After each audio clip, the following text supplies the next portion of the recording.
Vamos a hablar acerca del fruto del Espíritu, lo que implica estar firmes en todo tiempo. Me gustaría que abramos nuestras Biblias en Romanos 7, 19 al 24. Romanos 7, 19 al 24.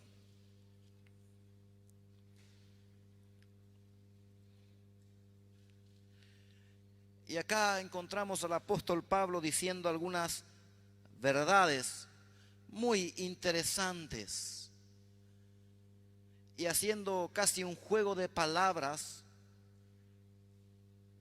en algunas cosas. Dice de esta manera: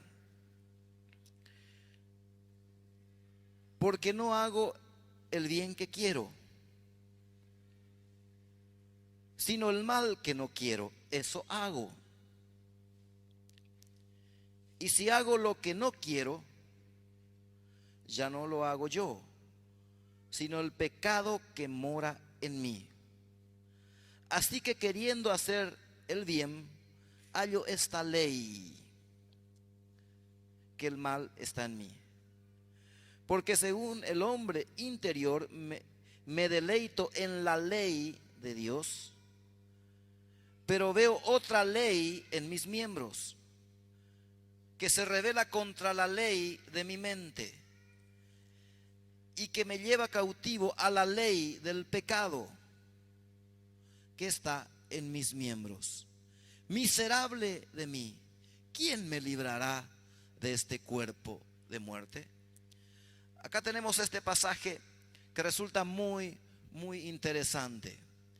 Y quiero destacar la palabra ley, porque no en todos los sentidos que está utilizando tiene el mismo tenor. Dice de esta manera: no hago el bien que quiero, sino el mal que no quiero, eso hago. Y si hago lo que no quiero, ya no lo hago yo, sino el pecado que está en mí. Así que, queriendo hacer el bien, hallo esta ley, hallo una ley, esta ley, que el mal está en mí. Pues según el hombre interior me deleito en la ley de Dios, es otra ley. Hay una ley, pero se encuentra él con otra ley que se deleita en la ley de Dios. Vendría a ser algo así como la ley mosaica. Pero veo otra ley en mis miembros, que se revela contra la ley de mi mente. Acá hay una tercera ley. Se revela contra la ley de mi mente. Yo en la mente entiendo que algo está mal. Entiendo que fumar daña la salud, pero sigo fumando o sigo haciéndolo. Se revela contra la ley de la mente. Entiendo que es bueno congregarse, pero no lo hago con regularidad. Entiendo que es buena la puntualidad, pero no lo practico. En la mente hay una ley que no estamos haciendo o no estamos teniéndolo presente. Y me lleva cautivo a la ley del pecado. Vuelve a mencionar la primera ley, la ley del pecado que está en mis miembros. Miserable de mí, ¿quién me librará de este cuerpo de muerte? Una ley es algo que opera en todo tiempo. Y las leyes existen en todas las esferas, por así decirlo. En el ámbito jurídico, en el ámbito natural, en el ámbito espiritual. Estamos gobernados por leyes. Y uno no puede decir: yo estoy exento de la ley porque desconozco la ley. La ley opera 24 horas, estemos durmiendo, estemos despiertos, en todo momento opera la ley. Por ejemplo, la ley de la gravedad, que de manera sencilla, yo no voy a usar la definición que utilizó Isaac Newton, de manera sencilla dice, vamos a decir que todo lo que sube tiene que bajar. Si es que la ley siempre va a ejercerse, siempre va a estar realizándose. Yo camino y me tiro de un 10º piso, me hago pomada, la ley va a ejercerse. Yo estoy durmiendo, soy sonámbulo y voy del 10º piso, caigo, voy a morir, porque la ley, esté durmiendo, esté despierto, va a seguir ejerciéndose. Y Pablo dice: hay una ley en mis miembros que se revela contra la ley de mi mente, porque aunque mi hombre interior se deleita en la ley de Dios, hay una ley en mis miembros que se revela contra la ley de mi mente y me lleva cautivo a la ley del pecado. ¿Quién me librará de este cuerpo de muerte? Es la pregunta final en este pasaje que hemos leído. ¿Qué ocurrirá? ¿Qué ocurrirá? ¿Quién me librará de este cuerpo de muerte? Fíjense, cuando Jesús da instrucción a sus discípulos, le dice las siguientes palabras. No vamos a buscar este pasaje todavía. Le dice las siguientes palabras: y recibiréis poder cuando haya venido sobre vosotros el Espíritu Santo, y me seréis testigos en Jerusalén, en Judea, en Samaria y hasta lo último de la tierra. Pero la palabra clave: y recibiréis poder, recibiréis dunamis, que literalmente significa dinamita. Recibiréis poder cuando haya venido sobre vosotros el Espíritu Santo. Tendrán poder cuando haya venido sobre vosotros el Espíritu Santo. El Espíritu Santo vendría y habría un efecto que ni ellos mismos conceptualizaban, ni nosotros mismos lo conceptualizamos en toda la dimensión. Y recibiréis poder cuando haya venido sobre vosotros el Espíritu Santo. Y en este pasaje dice: y si el Espíritu de aquel que levantó de los muertos a Jesús, fíjense, si ese Espíritu que levantó de los muertos a Jesús mora en vosotros, el que levantó de los muertos a Cristo Jesús vivificará también vuestros cuerpos mortales por su Espíritu que mora en vosotros. Así es que si uno va a comenzar a tener una vida de acuerdo a la verdad de Dios, de acuerdo en contraposición a esta ley, es necesario el obrar del Espíritu Santo. Fortaleceos en el Señor y en el poder de su fuerza. Fortaleceos en el Señor y en el poder de su fuerza. Recibiréis poder. Fortaleceos en el dunamis, en la dinamita de Dios y en el poder de su fuerza. En el Señor y en la dinamita de Dios. Y si el espíritu de aquel, no es cualquier espíritu, no es cualquier, como dirían los mexicanos, es el mero mero. Si el espíritu que levantó a Jesús de los muertos mora en vosotros, el que levantó de los muertos a Cristo Jesús vivificará también vuestros cuerpos mortales por el Espíritu que mora en vosotros.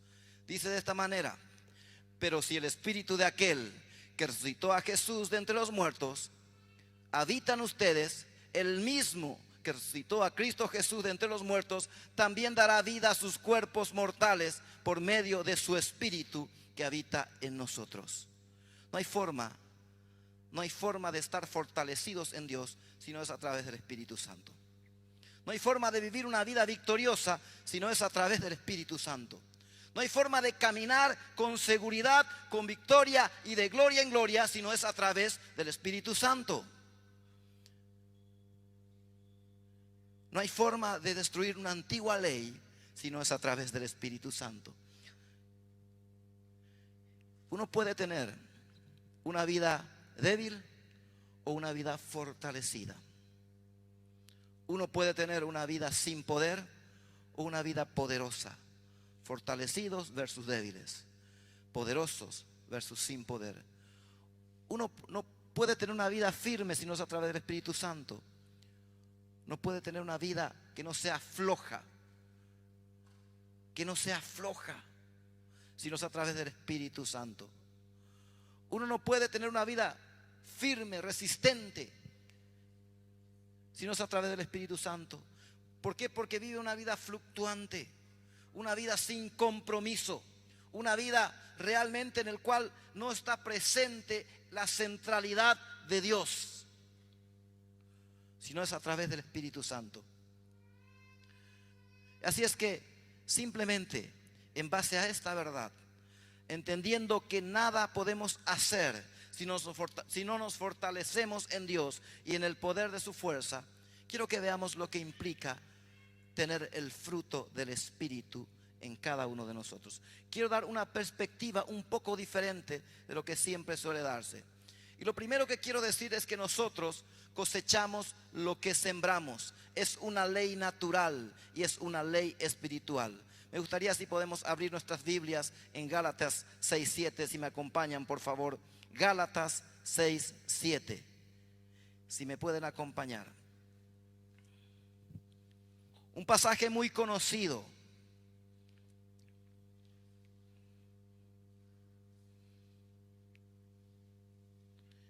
Y dice de esta manera: no os engañéis, no se autoengañen, no se mientan a sí mismos.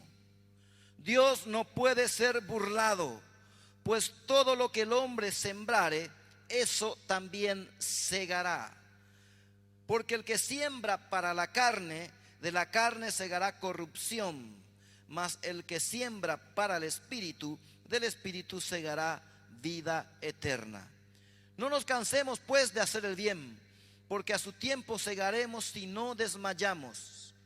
Así que según tengamos oportunidad, hagamos bien a todos y mayormente a los de la familia de la fe. Lo que quiero rescatar es: todo lo que el hombre sembrare, eso también segará.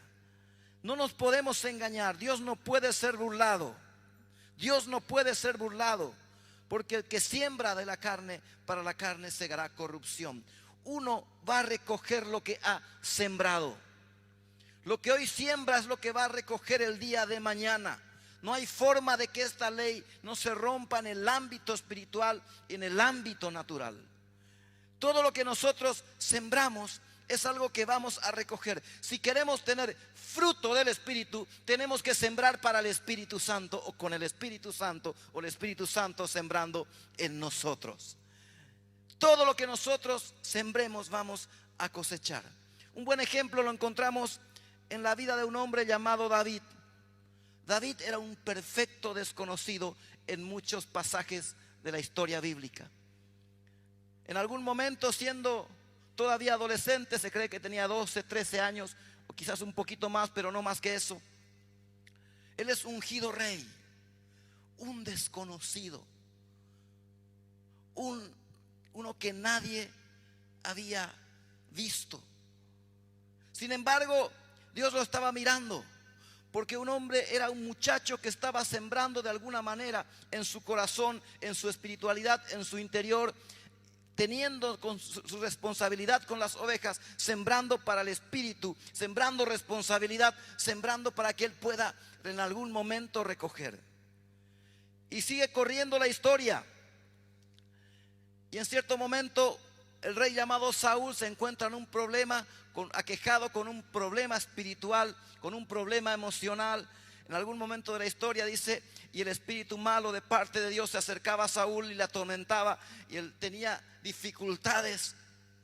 Y una de las personas dice: pero yo conozco a alguien, este es buenísimo, este muchacho es bueno, este muchacho es ejemplar. Y dice: entonces uno de los criados respondió diciendo: he aquí, yo he visto a un hijo de Isaí de Belén, que sabe tocar, y es valiente y vigoroso y hombre de guerra, prudente en sus palabras y hermoso, y Jehová está con él. Lleno de virtudes. Alguien se acuerda de esta persona que nadie había visto, que nadie había conocido, pero que ya estaba sembrando en su vida, ya estaba sembrando en su relación con Dios cosas que después cosecharía, cosa que después él obtendría el fruto del mismo. El Espíritu Santo de alguna manera estaba obrando en su corazón, estaba obrando en su vida, y este muchacho, en este momento, este joven, comenzaba a recoger el fruto de lo que había sembrado. El fruto del Espíritu es benignidad, bondad, fe, mansedumbre, templanza. Contra tales cosas no hay ley. Contra tales cosas no hay ley. Y todavía sigue la historia de este muchacho, porque el momento de consagración final es cuando se enfrenta al gigante. Me gustó, y algo que aprendí del pastor Juan Osuna en estos días fue: las palabras de David tienen un profundo sentido de conocimiento de Dios. Cuando él mira al gigante y dice: ¿quién es este incircunciso? Lo que estaba diciendo: ¿quién es este que no tiene el pacto con Dios? Si el pacto Dios, una ecuación matemática, si el pacto Dios tiene conmigo y no lo tiene con él, yo tengo su favor. Y todos conocemos la historia. Todos conocemos las palabras de David con un profundo contenido teológico, con un profundo contenido espiritual, cuando él le dice: tú vienes a mí con espada, lanza y jabalina, pero yo vengo contra ti en el nombre de Jehová de los ejércitos, al cual tú has provocado. Hoy yo te venceré y te cortaré la cabeza, y daré tu carne y la carne de los filisteos a las aves del cielo y a las bestias del campo, y sabrá toda la tierra que hay Dios en Israel. Y hoy yo te venceré y él te entregará en mis manos. Era resultado de una siembra que había hecho. Era resultado de momentos de entrega, de consagración. No era momento producto de la casualidad. Él estaba convencido que él tenía un pacto con Dios, que la nación tenía un pacto con Dios. Es como cuando Caleb mira la tierra prometida y dice lo siguiente: su amparo se ha apartado de ellos. Otra cosa que aprendí del pastor Juan estos días: su amparo se ha apartado. Una ecuación matemática. Dios está con nosotros. Dios no está con ellos. Si Dios está con nosotros, ellos no tienen el amparo de Dios. Eso es conocimiento, eso es preparación, eso es sembrar para cosechar.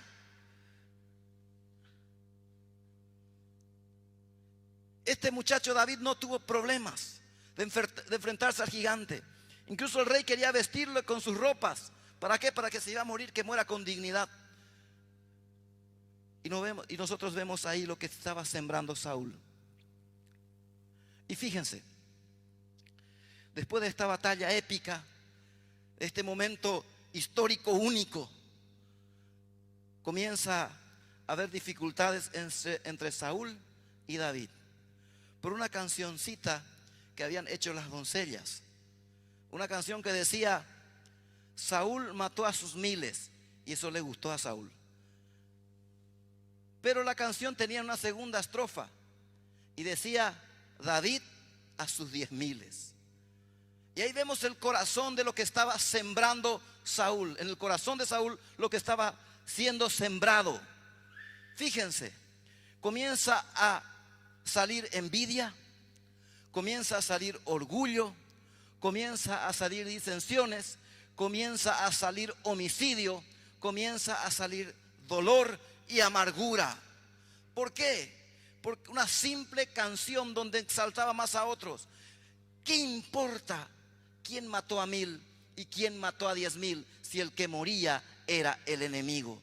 No estaba muriendo el compueblano, no estaba muriendo el compatriota, no estaba muriendo el hermano. El que estaba muriendo era el enemigo el que estaba perdiendo la batalla, el que estaba siendo conquistado. ¿Qué importa quién mató a 1,000 y quién mató a 10,000 si la victoria era del pueblo de Dios? Pero eso generó en él, o podemos notar que estaba comenzando a recoger lo que había sembrado en el plano espiritual. Comenzó a tener celos, comenzó a tener envidia, comenzó a querer matar a David. Sin embargo, este muchacho había sembrado en su corazón, había sembrado en su vida para recoger de Dios, del Espíritu Santo, para recoger lo que Dios tenía preparado en él. La pregunta es muy sencilla: ¿qué estamos sembrando? ¿Qué estamos sembrando en nuestras vidas? ¿Qué estamos sembrando en nuestros hijos? ¿Qué estamos sembrando en nuestras familias? ¿Qué estamos sembrando en nuestros corazones? ¿Qué estamos haciendo el día de hoy? Porque lo que nosotros sembremos hoy es lo que vamos a recoger el día de mañana. ¿Qué cosa estamos sembrando? Quiero dar 3 semillas para sembrar para el Espíritu. Y voy a hablar cosas que ya hemos hablado casi cada domingo. Y la primera es, uno siembra para el Espíritu. Una siembra para el Espíritu implica una vida de oración, constantes y persistentes en la oración. Efesios 6:18, por favor. Efesios 6:18. Un pasaje muy conocido.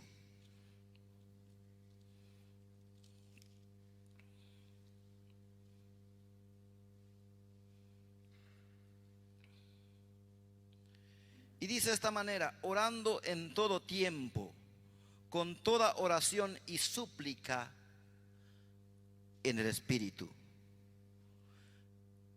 y velando en ello con toda perseverancia y súplica para todos los santos. En todo tiempo, constante. Uno siembra para el Espíritu con un espíritu de oración, con una vida de oración, siendo constantes en la oración. Dice de esta manera la Nueva Traducción Viviente: oren en el Espíritu en todo momento y en toda ocasión. Manténganse alerta y sean persistentes en sus oraciones. Manténganse alerta y sean persistentes en sus oraciones, No existe cristianismo sin oración. Parece que es algo tan sencillo, pero en la vida práctica es algo tan poco realizado, por no decirlo de otra manera. No existe cristianismo sin oración. Es la forma que nos conectamos a Dios. Es la forma que nos relacionamos y conversamos con Dios. Es la forma en la cual descargamos nuestra carga a Dios. Si tú hablas con Dios, las cosas cambiarán. Orando, cualquier necesidad Dios la resolverá.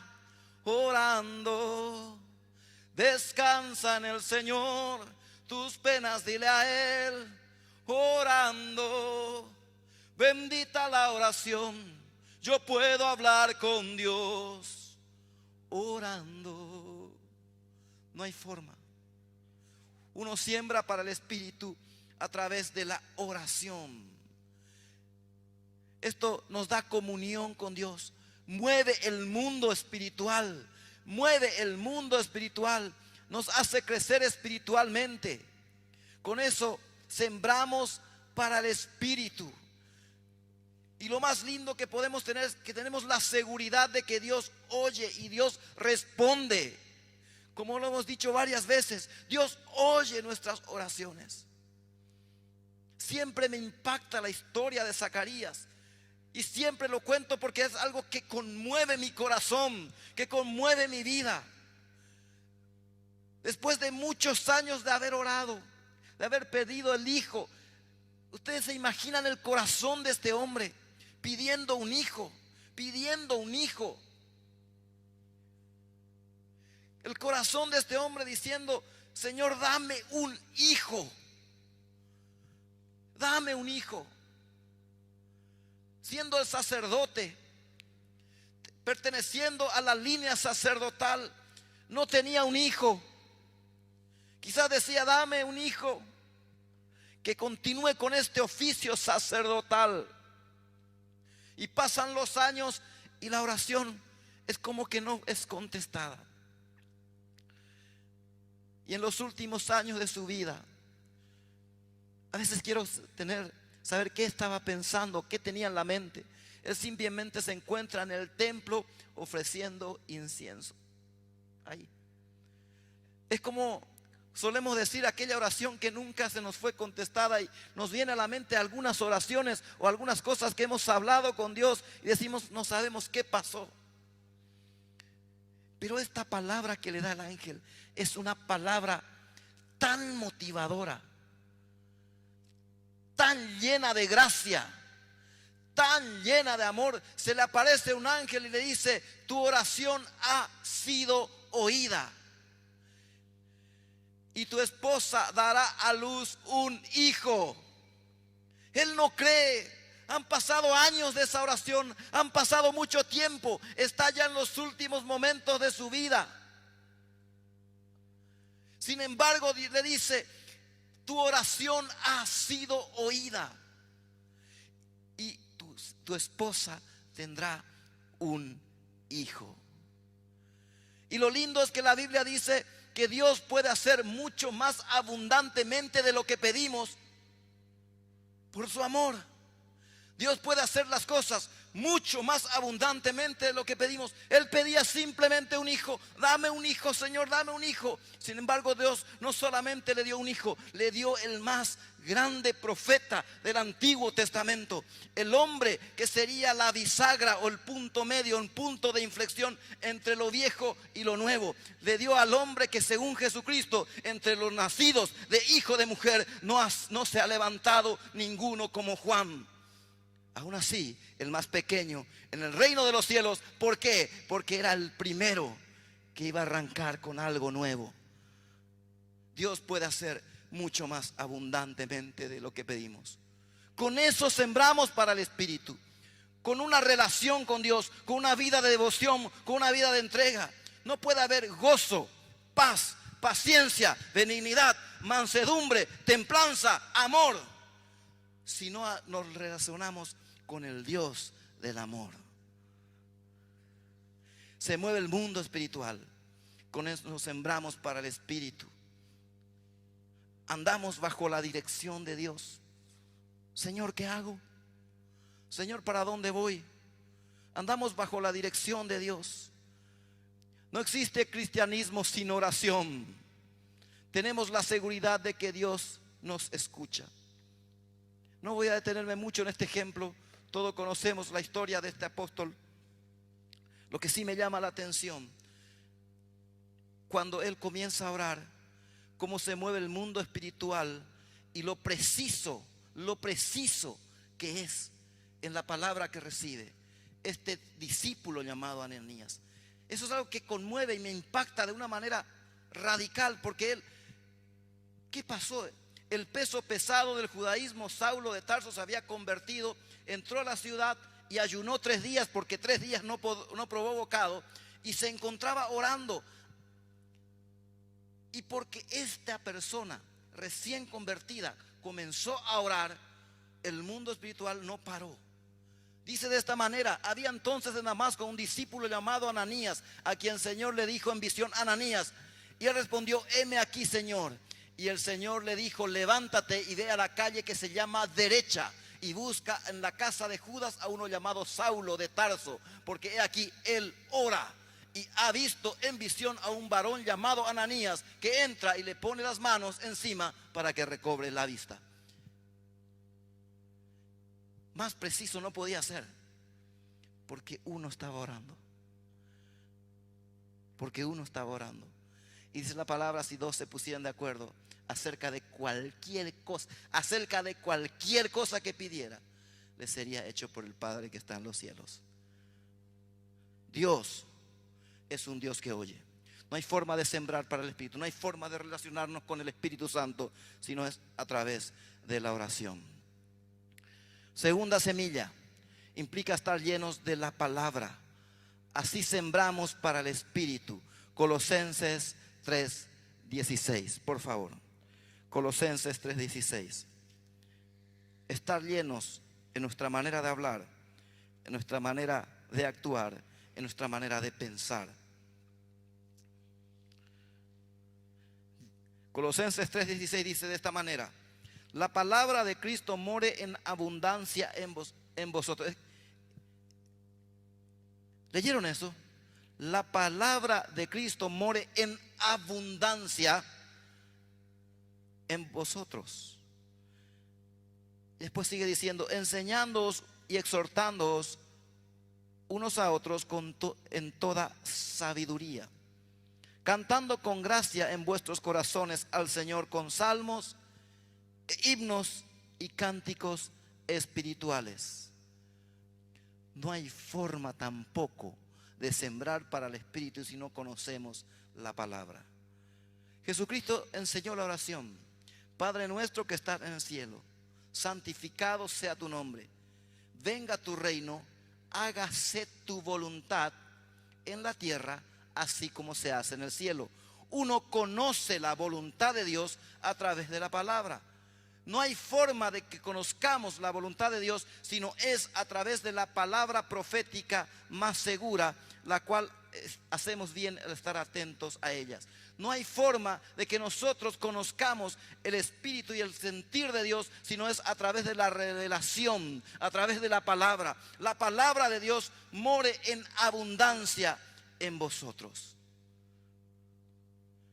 Porque uno vive y conoce lo que Dios quiere para nuestras vidas, la forma de conducirnos, la forma de caminar, la forma de actuar, la forma que quiere que nosotros andemos. No existe cristianismo sin palabra. Es un dolor tremendo que hoy tenemos más tiempo para las redes sociales, para los mensajes de WhatsApp, para escribir mensajes, o para dedicarnos más tiempo a lo que tenga que ver todo el contexto de las redes sociales. Y decimos que no tenemos tiempo para hacer un estudio serio de lo que implica la vida cristiana a través de la palabra de Dios.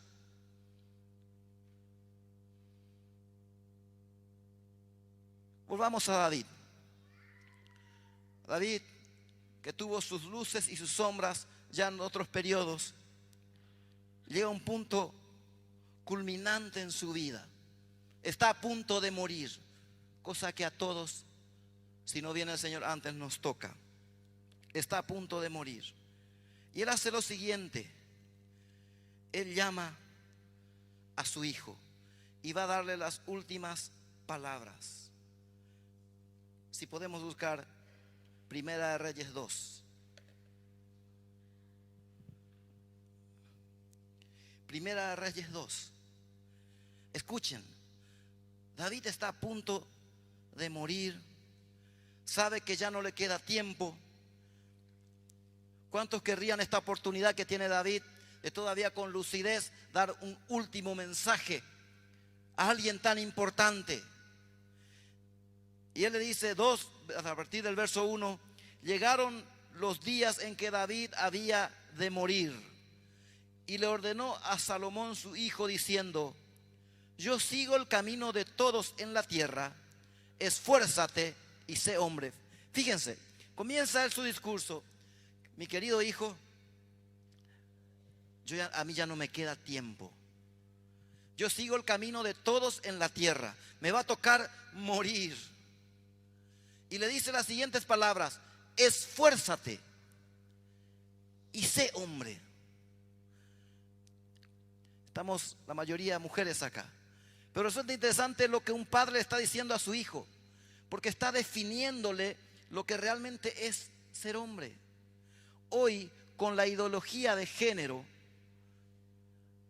que ignora la biología, afirma que es cierto, se nace con sexo masculino y femenino, pero a partir de ahí se hace una construcción social del género.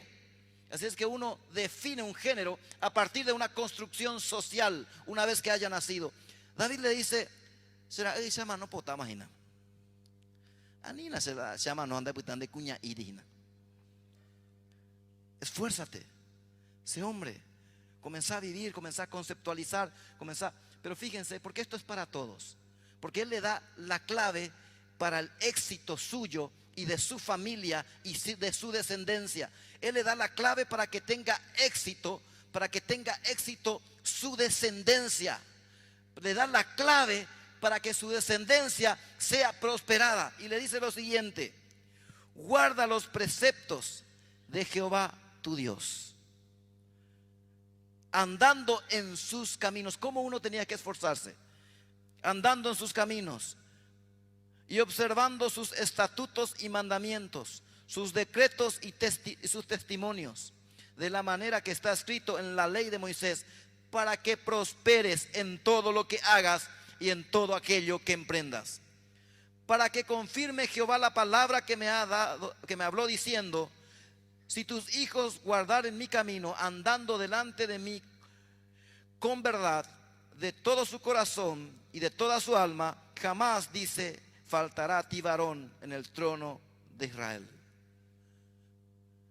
le estaba diciendo, la promesa que me fue dada a mí se cumplirá en mis nietos si vos aprendés a conocer los estatutos y a vivir de acuerdo a los decretos del rey. Se va a cumplir en mis bisnietos si vos aprendés a caminar de la manera correcta. Bienaventurado el varón, la persona, voy a cambiar un poquito, que no anduvo en consejo de malos, ni en silla de escarnecedores se ha sentado. Escuchen, escuchen. Sino que en la ley de Jehová está su delicia, y en ella medita de día y de noche. Será como árbol plantado junto a corrientes de agua, que da su fruto a su tiempo, fructificará, y su hoja no cae, y todo lo que hace prosperará. Será como árbol plantado junto a corrientes de agua, que da su fruto a su tiempo, y su hoja no cae, y todo lo que hace prosperará.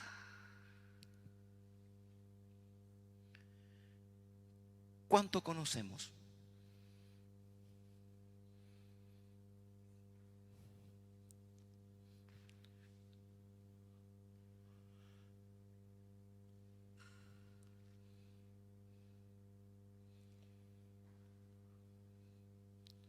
¿Cuál es nuestra prioridad?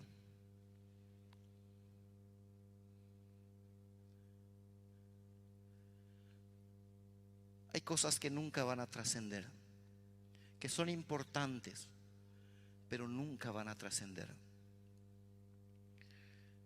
Pero hay cosas que trascienden nuestras vidas, que forjan un destino eterno de los nuestros, de nuestros seres queridos, de nuestros seres queridos. ¿Realmente conocemos a Dios? ¿Realmente conocemos al Espíritu Santo?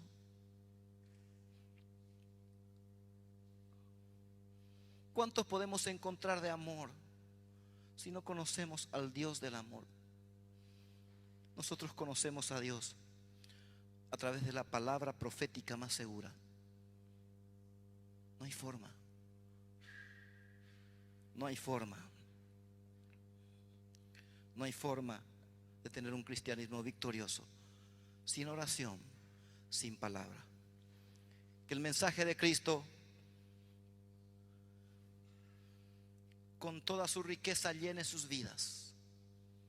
Enséñense y aconséjense unos a otros con toda sabiduría que Él da. Canten salmos e himnos y canciones espirituales a Dios con un corazón agradecido. Con un corazón agradecido. La palabra afirma. La palabra afirma nuestra espiritualidad. No hay fruto de vida sin palabra. Conoceréis la verdad y la verdad os hará libres. Hay un conocido orador internacional de origen colombo japonés, tengo entendido. Yokoi Kenji es de padres japoneses, hijo de una colombiana, un orador motivador que enseña mucho de la sabiduría oriental, de la sabiduría japonesa, poniéndolo a un plano práctico en el mundo latino, Él dice una frase muy interesante, muy interesante. Dice: el desconocer una verdad automáticamente te hace esclavo de una mentira. El desconocer una verdad de manera automática te hace esclavo de una mentira. Me gusta más como dice la Biblia: conoceréis la verdad y la verdad os hará libres. Pero hay que conocer la verdad, porque si no, somos esclavos de la mentira. Uno tiene que entender, conceptualizar, vivir, encarnar la verdad. Y Jesucristo es la verdad. Él dijo: yo soy el camino, la verdad y la vida. Nadie viene al Padre si no es por mí. En el principio era la palabra, y la palabra era con Dios, y la palabra era Dios. Y esa palabra se hizo carne y habitó entre nosotros, y vimos la gloria del unigénito Hijo de Dios. Si uno no conoce y no tiene mentalidad de reino, tiene la mentalidad de un esclavo. El pueblo de Israel, que fue librado de Egipto, era un pueblo libre. Recibió la palabra, recibió los 10 mandamientos, el decálogo. Un pueblo que vio la gloria de Dios, pero cada cierto tiempo ellos estaban pensando en la tierra que habían dejado, en las cosas que habían dejado en Egipto. Era un pueblo libre con una mentalidad de esclavos.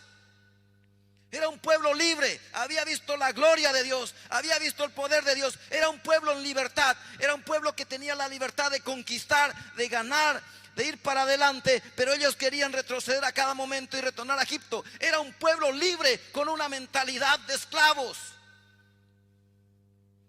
Conoceréis la verdad, y la verdad os hará libres. Nos hace libres de los sistemas de pensamiento, de las fortalezas mentales. Dios nos llama a tener libertad. Si uno va a tener el fruto del Espíritu, tiene que conocer la palabra. Tiene que invertir tiempo en la palabra. La fe viene por el oír, y el oír la palabra de Dios. Rápidamente, la tercera semilla implica tener comunión unos con otros.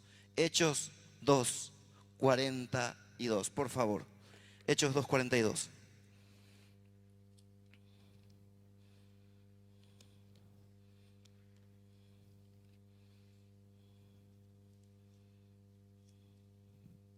Estamos viendo la iglesia primitiva, recién nacida.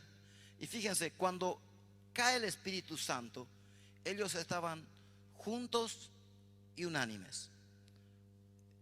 Estaban juntos, o estaban todos juntos, y estaban de un solo ánimo. No estaban separados y unánimes. O no estaban unánimes, o no estaban unánimes pero no juntos. O sea, estaban de una manera que estaban juntos y unánimes. Y acá encontramos otro momento histórico de esa iglesia. Dice en 2:42 cómo vivían y perseveraban en la doctrina de los apóstoles. Fíjense, perseveraban primeramente en la enseñanza, la palabra, en la comunión unos con otros, en estar juntos, en el partimiento de pan, la liturgia, la reunión, y en las oraciones. Y perseveraban en la doctrina de los apóstoles, en la comunión unos con otros. Hoy día nos cuesta. Vivimos el tiempo de las excusas para estar juntos. Me surgió este problema, y hay cosas genuinas, pero el tema va cuando de esas cosas genuinas hacemos un hábito, cuando la excepción se convierte en regla. Es importante compartir juntos. Cuando estamos juntos, obra Dios. Mirad cuán bueno, qué buenos habitar juntos los hermanos en armonía, como el buen óleo. Es cuando Dios envía bendición y vida eterna. Es importante cuando nos reunimos, cuando estamos juntos, en nuestras convocatorias, en nuestras asambleas, en las casas, cuando compartimos, porque hay vida. Dios está en medio de nosotros. Hay comunión, hay espíritu de libertad, hay un espíritu de proclama. Comenzamos a tener otra perspectiva de la dimensión espiritual. Pero hoy día vivimos tiempos donde es más fácil ir a la cancha que venir a la iglesia. Es más fácil tener una actividad, un té, que venir a la iglesia. Es más fácil tener otro tipo de actividades. Es como que el compromiso pende de un hilo tan fino, que cualquier momento se suelta con facilidad. Si uno va a sembrar para el espíritu, lo hace con un espíritu de oración, conociendo la palabra y en la comunión unos con otros. Para ir terminando, implica hacerse acompañar por el Espíritu Santo y andar en él, la compañía de Dios. Cuando uno tiene la conceptualización de que el Espíritu Santo está con él, comienza a tener otra perspectiva de la dimensión espiritual, comienza a tener otra perspectiva de la vida, comienza a tener conciencia de que hay alguien que está con él, está en él y está mirándolo. Adrián, ¿puedes acercarte, por favor? Es algo muy sencillo, no es muy profundo teológicamente. Cuando uno va a mirar algo que no tiene que mirar, hay algo que opera en él, que le ataje en él, y cuando va a mirar hace esto, lo siguiente. Hay algo que lo ayuda, dice: esto no tengo que mirar, esto no tengo que estar observando, esto no tengo que actuar. Cuando debo ir a un lugar que no tenga que ir, cuando uno va a ir a un lugar que no tenga que ir, imaginémonos a un lugar que realmente no tenemos que pasar, no tenemos que ir, nos invitaron y la razón, pero yo decido, estoy en la duda y decido irme.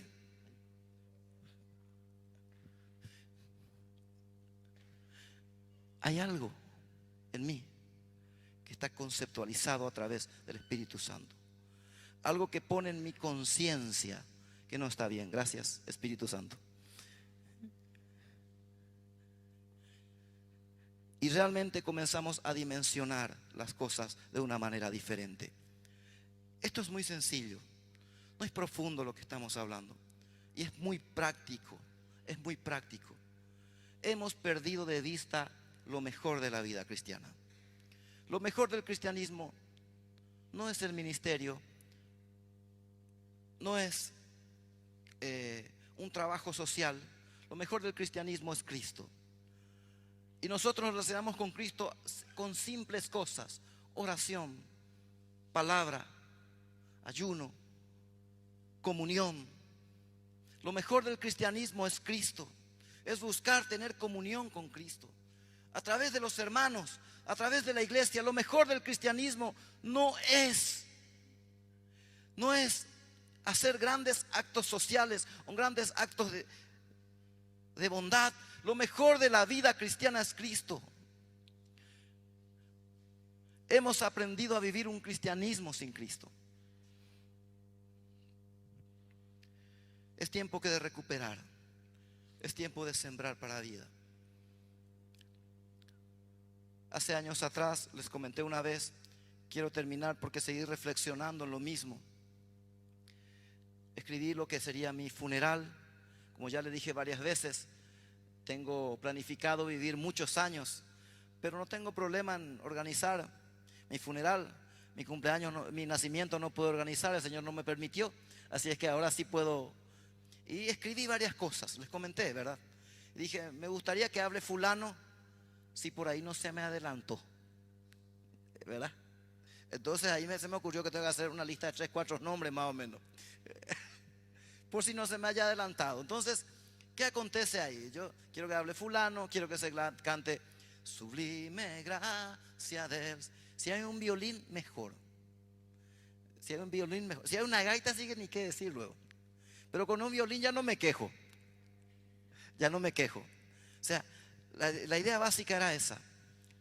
Ahora, yo les comenté que me di cuenta de una cosa escribiendo eso.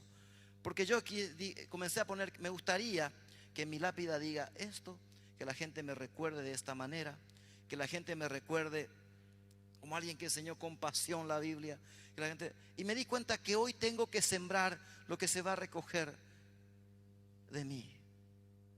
Hoy sembramos lo que vamos a recoger después. Hoy sembramos lo que se va a recoger realmente. Y lo segundo que me di cuenta es lo siguiente: que cuando lleguemos al cielo, no se va a celebrar el ministerio, aquel que ganó 1000 personas, aquel que simplemente tuvo grandes dones, echó fuera demonios, quizás hasta le digan no conocí. No se va a celebrar eso. Lo que se va a celebrar en el cielo es cuánto de Cristo hay en nosotros, cuánto del carácter de Jesús llevamos en nosotros, cuánto hay de amor, de paz, paciencia, benignidad, bondad, fe, mansedumbre, templanza. Amor, contra tales cosas no hay ley. Lo que se va a celebrar es cuánto del obrar de Dios hay en cada uno de nosotros. Lo mejor de la vida cristiana es Jesucristo. Aprendamos a vivir la vida cristiana con Cristo. Hemos dejado de vivir y nos hemos perdido la mejor parte. La mejor parte del cristianismo se llama Jesucristo. Me llama la atención cuando Jesús va a la casa de Marta y María. Y Marta comienza a hacer cosas como muchos de nosotros. Comienza a arreglar la casa, a cocinar, a hacer cosas importantes, cosas buenas. Pero María queda a los pies de Jesús y comienza a contemplarle, comienza a mirarle, comienza a deleitarse con sus palabras. Comienza a hablar con él, a orar. Comienza a tener una vida con contenido. Marta le dice: Señor, decile a María que me ayude. Y así como le dijo a la iglesia de Éfeso en Apocalipsis, le dice: Marta, yo conozco tus obras, tu arduo trabajo y fatiga. Pero permíteme decirte, María eligió la mejor parte, la cual no le será quitada. Muchos de nosotros no hemos elegido la mejor parte. La mejor parte de la vida cristiana se llama Cristo. Nos hemos perdido lo mejor. Es como estar en el mejor restaurante, en el mejor lugar con la mejor comida y no pedimos nada. No estamos disfrutando lo mejor. Lo mejor en la vida cristiana no es hacer grandes ministerios, grandes milagros. Lo mejor en la vida cristiana es contemplar a Jesús, conocer, escuchar su palabra, comenzar a vivir de acuerdo a sus preceptos. Lo mejor en la vida cristiana es Cristo. ¿Quién nos enseñó a vivir un cristianismo sin Cristo? ¿Quién nos enseñó a dejar de lado a Jesús? Yo estoy a la puerta y llamo, le dice a una iglesia, le dice al corazón de una iglesia. Nosotros evangelizamos con ese pasaje, pero no le habla a un inconverso, le dice al corazón de una iglesia: yo estoy a la puerta y llamo. Si alguno oye mi voz, si alguno oye mi voz y abre la puerta, entraré y cenaremos juntos como amigos.